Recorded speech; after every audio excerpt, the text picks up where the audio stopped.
Hi guys, welcome back to the channel. So I want to test the ultimate slicing drivers all at once. That's the Ping SFT, the SIM2 Max D and the Big Bertha. And I thought, who do I know who slices the ball a lot? And it's this guy. Hello! There he is. So I've got some numbers with Alan's driver and they are slicey, but we've worked with that and you've seen the video before, so they're coming into target but starting on the left. These three drivers that we have here, Alan, the Ping SFT, the Big Bertha and the Sim Max D, maybe not so much the Sim Max D, but I found it to stop the right, are ultimate slice stoppers apparently. So let's find out. If I know one man who can test this, it's you. So we'll show you what his driver did on the screen and then we'll hit these one at a time and we'll see what the numbers say and see if it stops Alan, who has a big out to in swing path and leaves the face pretty open, so there is a fade to see if this can straighten that ball flight up for him. So ready to hit some shots? Yeah. How's your back? Yeah. It will be after this. Most will be broken after this lot, it will as be. per usual. So this is Alan's own driver and you can see the big left to right sort of slices or high fades or whatever you want to call it to be politically correct. So we're going to see if those three drivers can cure that problem. Right, Big Bertha B21. This, when it came out, was an ultimate slice stopper. So we've got you 10.5 degrees because that's what yours is in. Yeah. Although we've closed the face on this. We're going to keep these standard because they're slice stoppers. We've got the even flow Riptide 5.5 regular 50 gram, the exact shaft that you have in your driver. It's the only one I can match up because it's not available in the other two. Okay, so we're going to hit a series of shots with this and see if we can straighten that up and see if this works like it says it does. Okie dokie. Ready? Yep. Go.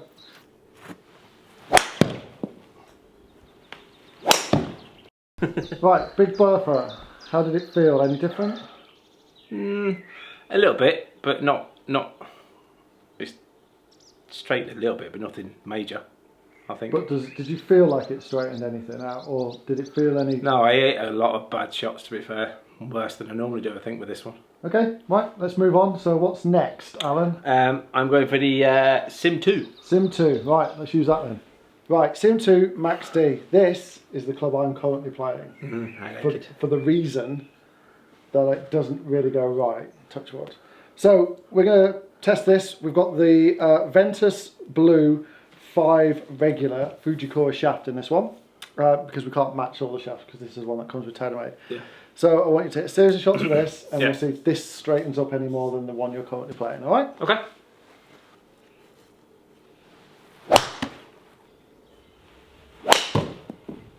Right, Elaine.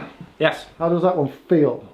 Don't tell anybody what happened. I just want to know how it felt. A hell of a lot better than the Callaway, big time. In what sense? How does it feel?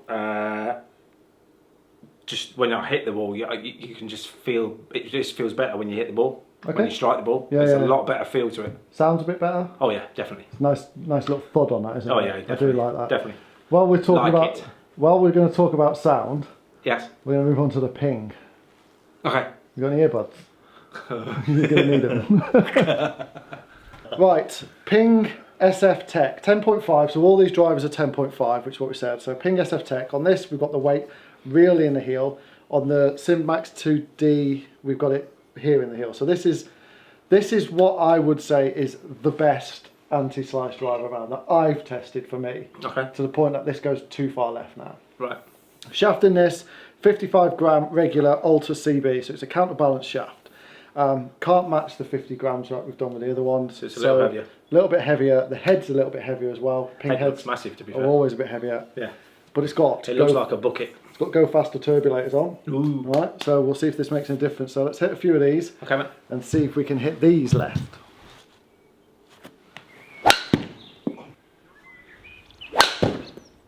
Okay, Ping. Apart from it sounding horrific. Like a big, yes. How does it feel?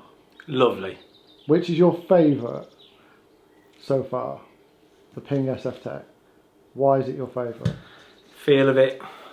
The noise ain't brilliant, but the way I'm hitting it is a hell of a lot better than all three of them. Shall we take a look at the numbers and see which one is the best, if any, are anti-slice? So I've hid the numbers from you, so Yes. you've not seen the screen. No. Which do you think has gone straighter, or less slicey, or further? Less slicey, I would say the ping. Okay. The way that I was hitting it. Which is, do you think, is on the furthest? Taylormade. Right, let's have a look. Right, so looking at the numbers first, driver is Alan's current driver, and then Big Bertha is, well, pretty obvious what Big Bertha is. So we're just going to do the two. So his first driver, look at the dispersion, it's quite big. I know you're going to say, why did you fit him into it? It was all we had at the time because I was back in Plymouth. And to be fair, you've seen him on the course vlog, he can hit fairways with it. It works fine. Gets nice peak height. It works well for him. He can learn to control that left to right. But I wanted him aiming as straight as possible for this. So it's sliced round, gone to the right, and quite a big dispersion. Spinning at 3.4, which is a little bit too high. Average carry of 183, so not too bad. Look at the Big Bertha. Ball speed's down by 1 mile an hour, but that's negligible. Spin down by 600. So pings a spin down, and the Big Bertha is designed to be a little bit lower spinning, so it's doing what it's supposed to. But it's only going 176, and that's because the ball's not getting into the air. But if we look at the club data then, efficiency is pretty the same, head speed's very similar, but the thing that's killing him with the Big Bertha is the strike location. It's so low in the face, he doesn't like it, even though it's the same shaft as what's in his Strixon, doesn't like it, didn't feel right, didn't work for him. Strixon, strike location, Healy, always going to be in what Alan does. Path exactly the same, face slightly more closed to the Big Bertha, which is what we expected it to do. We look at the face angle, it's closed by 1.7 as opposed to open by 1.1, so it has closed the face by 2.8 degrees. It's done what it's designed to do. And go back to ball data, and as a result it's brought the slice in to the right, into the centre a little bit more, and it's brought the dispersion down. So it's done what they said it's going to do compared to his normal driver. Now let's add the SIM2. So now we're going to add the SIM2, and this is where we're seeing massive, massive differences. Ball speed is down actually at 129.8, which is a little bit surprising because the Taylormade is supposed to be a nice fast face.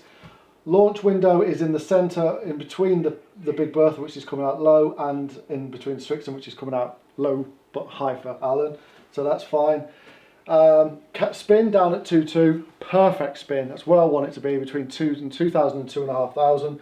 Average carry 185, so we've gained him 2 yards, but look at that line there. That is left. And there is not one, because this is the dispersion circle, that went right of target. Not one. It completely eliminated the right hand side for this on this series of tests. Went further, nice straight ball flight, and a real nice tight dispersion. Look at club data. A little bit of that is arguably because he was hitting it high in the toe. I get that. Decent efficiency, but Alan's one of those people that will hit it around the face a little bit, but the face angle is now closed by 8.3 degrees as opposed to 1.1 degrees, which is what his original one does. So we've moved path, or the face angle, by 9 degrees closed, and as a result that is giving him the left side. So the right side doesn't exist on this series of 6 shots each, granted, but it shows the difference. Now let's add the ping. So now we add the ping. It's coming in the launch window similar to the SIM2. These are all coming out a little bit low. Ball speed 130.2. Launch angle, I mean, these launch angles are so low. He's hitting down on it. He needs to hit up on it, but he won't listen. So this is the way it is. Spin 2.6, a little bit high, but it's in the window where I'd like to see it. Average carry 184.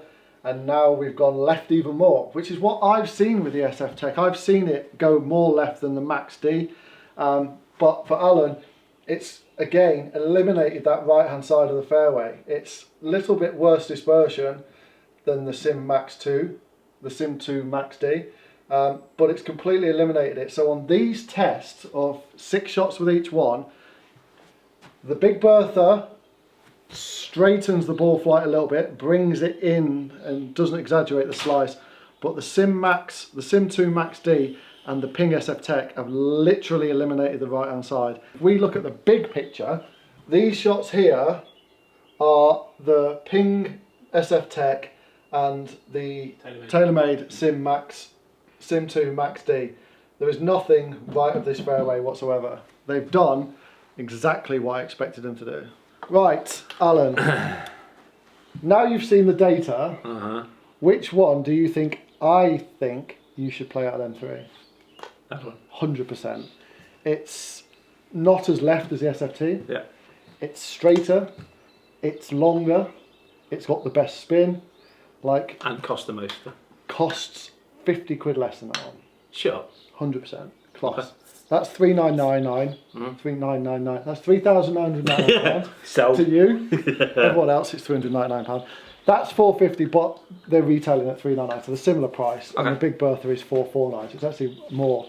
So they're about, you can get them at the same price, but like this is the club that you should be playing. Yeah. 100% out of this three. But are you surprised at how just a club head can eliminate that slide? Because you were like, I'm more thinking that why couldn't you just have had these choices when I bought the Cleveland Strixon. and that? I don't know, man. Didn't have them. Okay. Didn't have them. Took your money and ran, didn't I? Yeah, but you did, as per usual. So what this test has shown is these clubs that some people think is just a marketing ploy and they're not. It's never going to cure someone's slice. Alan's a slicer. He's a fader. He's a left to right player, and it's all I've ever known Alan be. The Big Bertha has quietened it down, so it's stopped the slice to a degree, so it's quietened it down. But those two, which are the two that I've favoured in reviews, are absolutely superb at eliminating the right hand side. Absolutely superb. There is going to be instances, and I've done it, where you'll leave the face open and it will go right. But for your everyday swing, if you're a left to right player and a slice with a ball, if you're not picking these two over everything else, then you need to seriously think about what you're looking for in a driver, because for left to right players, these clubs are superb. Absolutely fantastic. And they're broken. Anything you want to say before we index? Going to cost me more money again, isn't it, Lee? Well, at least you've tested these before we got the T100, because this is better for you than the T100. I'd probably get this in a 12. Yeah. To give you that height. Yeah. But that's better for you than the T100. And it's cheaper than the T100. 500 quid. Anyway, if you've liked this video, please do drop it a like down below. It does let me know that you are enjoying the content that we're putting out. And if you've not a subscriber or you've watched before and not yet subscribed, please do click that subscribe button down below. And as always, stay safe. Does anybody want to buy a Strixon S7? It's been used a couple of times. DM me if you want to switch an F7. But for the time being, I'll see you all soon and take care.